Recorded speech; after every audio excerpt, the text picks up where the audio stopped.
Hey sourdough family! Ever wonder if bread could be more than just sustenance? What if it could be a masterpiece, a chocolatey, plain, swirl piece of edible art that leaves everyone absolutely speechless? That's right! Today we are diving into something truly spectacular, a lamination dual sourdough loaf. We are talking gorgeous, tangy plain sourdough married with rich, indulgent chocolate sourdough, all swirled together into a single, breathtaking loaf. And yes, for all you art lovers out there, we're going to score it with the stunning wheat stalk pattern you've been blowing up on my Instagram just like this. This isn't just about baking, it's about pushing the boundaries of what you thought your hands could create. So, let's unlock some serious sourdough magic. For years, my passion has been perfecting classic sourdough. If you look at my masterclass and my hands-on class, the crust, the crumb, the tang is all incredibly rewarding. But recently, I found myself looking at my beautiful uniform loaves and thinking, what's next? How can I elevate this experience? How can I add another dimension, not just in flavor, but in sheer visual impact? And then it hit me. Why stick to just one dough? What if we could combine the subtle tang of classic sourdough with the rich, indulgent notes of chocolate?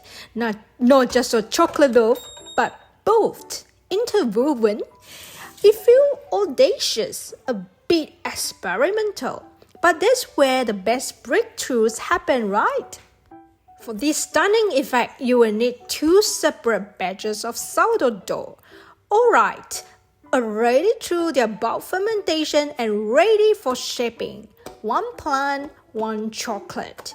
If you're wondering about the chocolate dough, it's typically your regular sourdough recipe with about 5 to 10% good quality cocoa powder added. And sometimes I added some black cocoa powder to be more prominent chocolate color. And usually a tiny bit more water to compensate for cocoa's absorbency. Don't worry about the full base recipes right now. If you're new to sourdough or want my precise go-to recipe and in-depth bulk fermentation tips, I have put the link below for my classic sourdough bread ebook that lets you to purchase in worldwide. Alright, here we go. The moment where the real magic happens, this is called lamination. This is how we create those incredible distinct layers that will swirl so beautifully in your final crumb. And these ideas came from my Swiss roll. First, let's take 1 plain sourdough, see how extensible it is after a good bulk fermentation. Gently stretch it out into a large thin rectangle. Same for the chocolate dough as well. We're aiming for about half a centimeter thick. Don't force it. Let the dough relax and do the work. If it resists, just give a minute and it will stretch beautifully. Now repeat the exact same gentle stretching process with our chocolate dough. And for a rectangle or similar size and thickness. This is where all the visual symphony truly begins. Carefully lift your chocolate dough and gently lay it directly over your stretched plain dough from the left-hand side. Align the edges as best as you possibly can. You will just create a delicious 2-layer canvas ready for its transformation. Fold the layer dough like a letter, 1/3 over. Then the other third over that, creating a thicker multi-layer rectangle. Gently, slowly, and align as much as you could to the dough. Here's my secret for those beautifully distinct spirals in the final crumb. Instead of another letter fold, we're going to gently roll it up tightly from one of the shorter ends from the top to the bottom into a compact log. Don't worry if it's tear.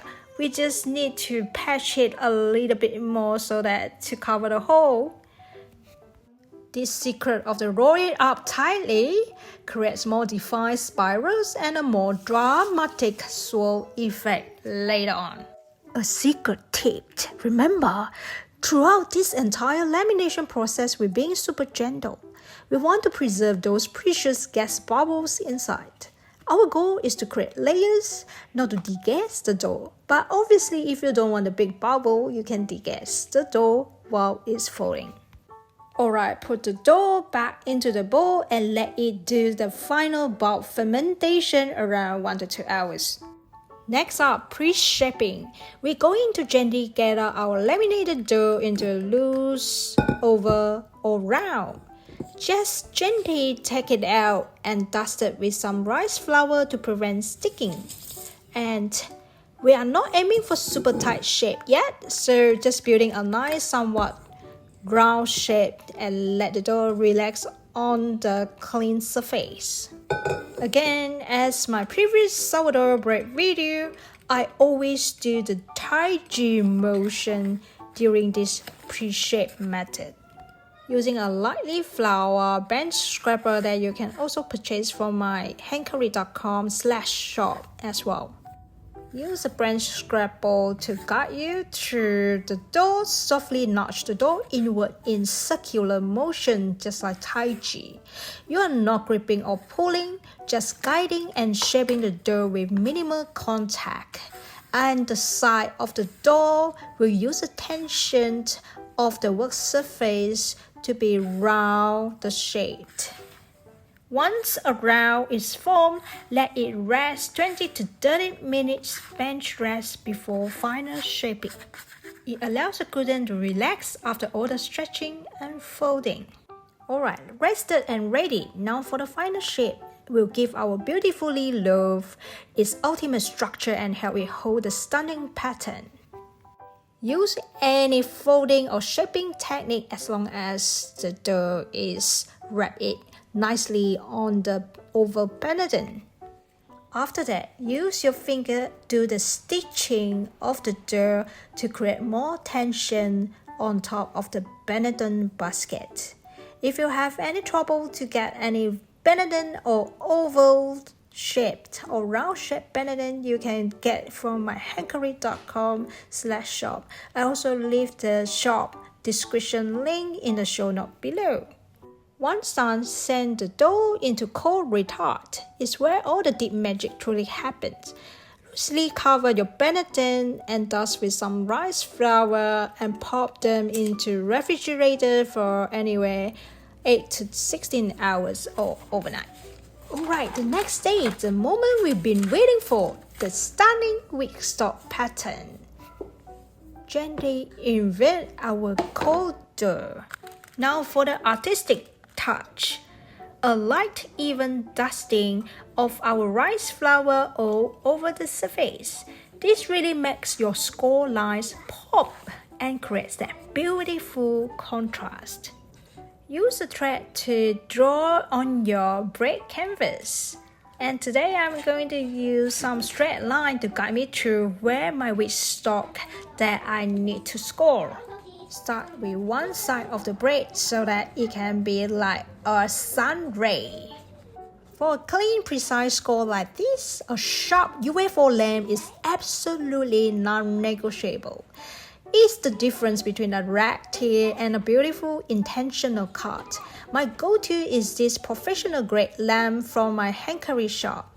It's got a perfect grip and razor sharp edge, and it can be replaced anytime that you feel like. Use the bamboo stick to make some other pattern. Open bake our sourdough bread into the oven at 250 Celsius with our steam ice cube.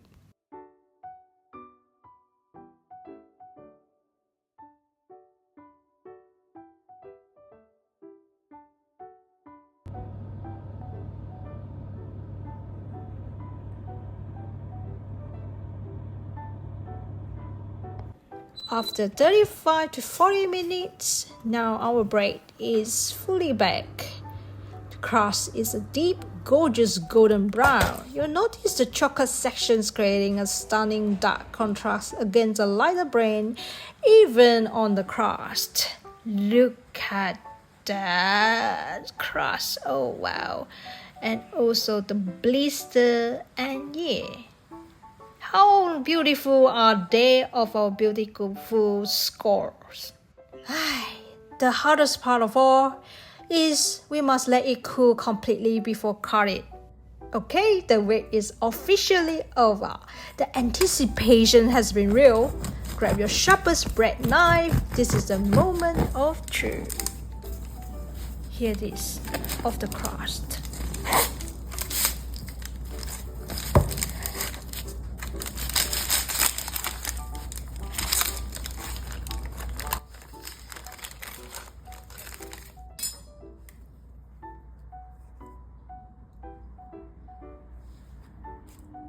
Look at that. Oh my goodness, the lamination magic work is absolutely wonder.